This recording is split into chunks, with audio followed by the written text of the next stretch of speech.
So you guys, of course, if I'm going to be doing a combined 11 video, it's only fair that I bring on a Man City fan. You guys might know who he is. You know, he works at 90 Min Football. He goes by the name of Boovy. Boovy, how you doing, man? Introduce yourself. Yeah, very good, man. Good to be on. I think it's my first time shooting with you. But yeah, it should be an interesting game, obviously, this weekend. I think everyone's doing previews to death. So obviously, a combined 11. Yeah. Chelsea fans out there that are quite gassed with the team you've got. I'm obviously here to bring you back down to reality, mate. Oh. Well, let's see.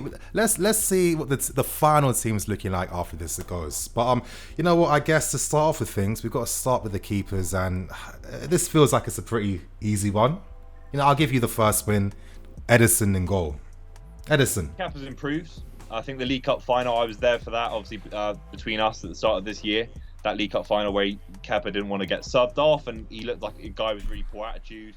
But since then, I think he's kicked on. Actually, I think he's improved his game. I think he's almost taken a little bit of a leadership role in the side, and he looks decent to me. But obviously, Ederson's way better than him. Yeah, you know what? I'll be serious. Like when Kepa did that thing in that cup final, I was kind of here for it. You know, I've never seen something like that before. We've all played football before. The managers tried to sub us off when it's not deserved. So it's like, you know what? I wanted to see a manager having it stuck on him. So, you know, of course, Ederson in goal. Of course, Ederson's distribution, short stopping. He is the better keeper. So, yes, exactly. But I think moving into defence, things are going to get a lot more interesting. We'll make it a bit easy, of course, starting at right back out of Reece, Aspie, Walker and Cancelo. Who are you going for? Well, I mean, the weird thing is, if City had to sign one of them, I'd take Reece James if I had to sign one of them. Yeah. For obviously a long-term investment, because I think the kid looks like potentially a world-class potential right back, or even a right winger or midfielder, wherever he ends up playing, because he's that good. Obviously, right now, Kyle Walker's a proven champion. He's had a great season this season. Cancelo's just behind him. I don't think he's quite there yet, but both of those are ahead of your. Yeah, at the moment, of course, by the time we play you guys again later this season, things might be a bit different. But you know what, you guys, of course, you know that I want to say Reece, but I think right now, because he hasn't, you know, got that first team spot secured just yet, I have to go for Kyle Walker. I'd go for Cancelo. He's a very skillful player, but if Walker's playing ahead of him, there's a reason for that. So, okay, we move on to the centre backs. What formation are we doing, man? It's got to be, you know what, I was thinking 4-3-3, but I think maybe 4-2-3-1 could be quite accurate. Okay, fair enough. 4-2-3-1. So in defence, I'm going to be going for Zuma and Tomori. I think on form right now, that's the best centre-back partnership. You didn't even know who Tomori was last season, man. Nah, I've not. Zuma was struggling to get him to the side, man. This is the thing, though. I like to see myself as a cultured Chelsea fan. You know, I remember Zuma back in the day. I knew what Zuma was going to be coming back to the club. Same thing with Tomori. I'm not surprised by how well they're doing together. One-on-one defensively, name me better centre backs right now. One-on-one. Premier League. Yeah, right now, one-on-one. What you mean as a partnership? No. As in, like, you know, when it comes to like Lovren, Van Dijk and Matip. But okay, so basically one-on-one defending, you're going to be going for Matip over Zuma and Tomori. That's what I mean. If a striker's running at you, who do you feel more confident is going to win the ball? Van Dijk. Then. Yeah, but we're not doing a Liverpool, Chelsea, and Man City combined 11. In Chelsea, I'd rather have Fernandinho in a big game to challenge a striker. Oh, honest to God, I'd rather. But you know what? But you know what I mean. Big game. But you're a City fan. You're used to guys like Richard Dunn. You know, you haven't seen too many great defenders for a while. So if you think Fernandinho midfielder in defence is working, you would say. This is the thing with Chelsea fans, right? I think when they're a little bit down and then, you know, maybe they're coming 10th under Mourinho, whatever they were doing, you get a bit more humble, right? You've had a few games on the bounce. Don't forget, you lost 4-0 to Man United this season. You lost them in the League Cup. You scraped past Ajax. They had 9 men and they nearly beat you. So I know things are looking good for Chelsea. I think your setup's incredible. Your manager's a legend. He's it's a great club at the moment to be around, Chelsea. But come on, Tomori's had about 6 good months. He's had a decent pre-season. John Stones is a double Premier League winner. He won a treble last season. He got England to a semi-final of the World Cup. But I can only talk about comparing the player's ability versus player ability. If you look at how Tomori and Zuma play, I'm looking at Zuma right now. I'm not seeing many players getting past him at all. He wins everything in the air. Last-ditch tackles incredible. He can spray a pass from 70 yards, and he makes the most beautiful, cleanest last-ditch tackles. And Tomori, he's come on. No one's getting past him. What I love about Tomori is that he knows how to use his pace. You know, most times like fast defenders, that's what I mean. Yeah, you know, most times with fast defenders, they always like use their pace to overcompensate. But Tomori is never he's never playing anyone on side. He's always in position. He's passing out from the back. He looks like a midfielder at times. Yeah, I don't think. But if this team that we're making, mate, if this team we're making is suddenly in the Champions League final, theoretically, right, you wouldn't have Tomori over John Stones in the Champions League final. Oh, I think I would, though. From what I'm seeing from Tomori, of course, this is where we're going to find things difficult, because obviously I'm seeing him week in, week out. What's that, sorry? I'm watching Tomori week in, week out, and I'm not even just gassing it because he's a Chelsea youth player, but he really is deserving to be in the team with Zuma. And honestly, Zuma and Tomori are so good. I don't know if Rudiger will get a place back in the team. I'm being serious. Don't get me wrong. I'm not trying to. I think those the players are playing great. Now, if you're talking about the experience at the highest level, I'm not going to throw in Otamendi there. Obviously not. But still, John Stones is fit. He's been a part of one of the most successful sides in Premier League. Yeah, he's been a part of one of the most successful sides, but he hasn't been the most successful player, in my personal opinion. Yes, but I think I'll drop out one of our lads. Obviously, I was going to put Fernandinho at centre back over both your lads. Still, that's just my opinion. But if you want Tomori and I have Stones, I think that's a Brexit negotiation gone right. You know what? I'm going to go for Zuma because I think Zuma's been our best defender. Only because you're a guest, I'm going to be nice. You know, it's my channel, my rule. No, I'm messing around. It's not like that. But you know, he struggled to get in the Stoke side a couple of seasons ago, didn't he? But what does that mean, though? I mean, that doesn't mean anything. Him not playing for. I mean, he's playing for us right now, and he's looking on point. I don't know. Honestly, I'm surprised. I mean, Stones. I mean, okay, Man City's full defense. Let's say you have all your options available. Is Stones still getting in that team? Yeah, it would be. It'd be Stones and Laporte, and when those two start, our record is absolutely incredible in terms of clean sheets. Stones and Laporte was the backbone of the side that went on sort of 16 game winning streak. The company comes in for some of the bigger games, but Stones and Laporte every day of the week. But okay. To keep things fair, I'll have Zuma. You can have Stones. Okay. Appreciate it. Okay, that's fair. Okay, now we move on. Let's complete this back four. Left back. Now I feel like this is going to be quite simple. I'm going for Emerson. The issue is, Mendy didn't play against Liverpool. Yeah. So I can't sit here saying I know if he's fully fit. Apparently, it was a strategic thing to put Angelino in ahead of Mendy, which I can't believe.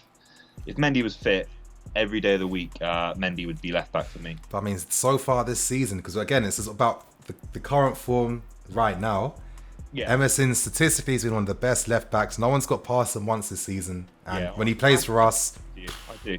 Yeah. If you said to someone like Pep Guardiola, right, who would you rather have at left back today? Mendy fit or Emerson fit? There is no comparison. Oh, I mean, again, I think by the time the season ends, I think everyone's opinion on Emerson is going to be completely different. Interesting. He's really looking top class, like so far at the start of this season. I think a lot of your fans, obviously you're a Chelsea fan, so I can't go too hard on this. You can't keep forgetting some of these players, what they've achieved over the last few years. Mendy obviously been injured and anything, but top world class left back. Yeah, of course he is. I mean, it's crossing one of the best in the world. Emerson wasn't first choice last season, was he?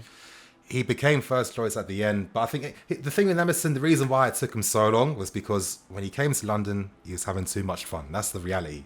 No one was really talking about that, but it was having too much fun. He got serious afterwards. Yeah, what can you do? You're young, you're good looking, you're Brazilian.